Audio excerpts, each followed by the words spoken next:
Iimbestigahan na ng Philippine National Police ang anak ng ipinatay na negosyanteng si Anson Tan o Anson Ke matapos siyang ituro ng isa sa mga nahuling suspect.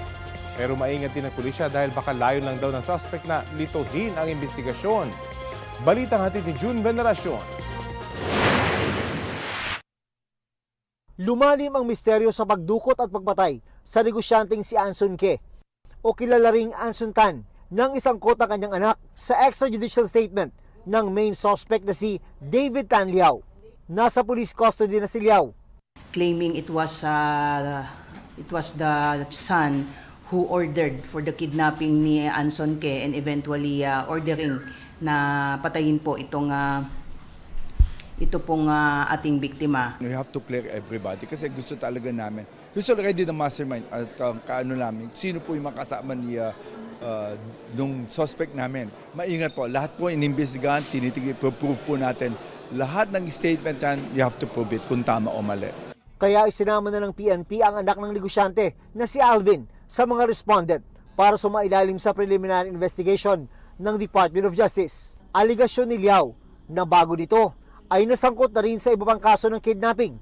Nag-usap sila ni Alvin para sa planong pagdukot at pagpatay, bagamat walang mailabas na ebidensya. Si Alvin na nakipag-negotiate doon sa mga kidnapper, voluntaryong isinuko ang kanyang cellphone sa PNP para sa forensic investigation. We cannot discount the possibility that David Tan Liao is misleading the investigation to cover up for someone. And there is also a possibility that David Tan Liao is the mastermind himself. Sabi ng isang anti-crime advocacy group na nakakausap ng mga naulila ni Ke, lubos lang naapektuhan ng pamilya. The victim's family was crying when they saw on the news that the son is now a suspect. It is so unfair. Inilabas naman ng PNP ang litrato ng dalawa pa umanong sangkot sa krimen, sina Jonin Lin at Wen Lin Gong alias Kelly Tan Lim.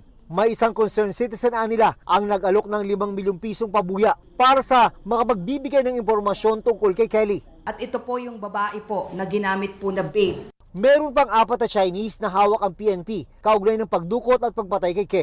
Kabilang sa kanila ang 2 na pinagpadalhan ng ransom bago idaan sa mga casino junket operator at ma-convert sa cryptocurrency ang kabuang 200 billion pesos to ransom mula sa pamilya Ke.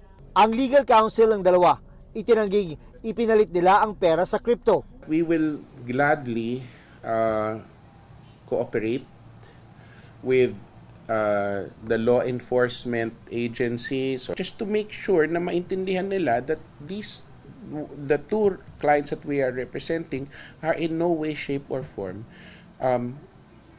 part of that conspiracy which led to the abduction and the kidnapping and the eventual killing ni Mr.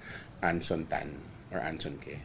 They are just there for people that want to have USD to or peso to USD or peso to yuan to RMB or peso or dollars to RMB, palitan lang.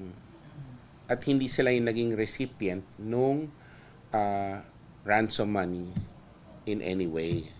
June Veneracion nagbabalita para sa GMA Integrated News.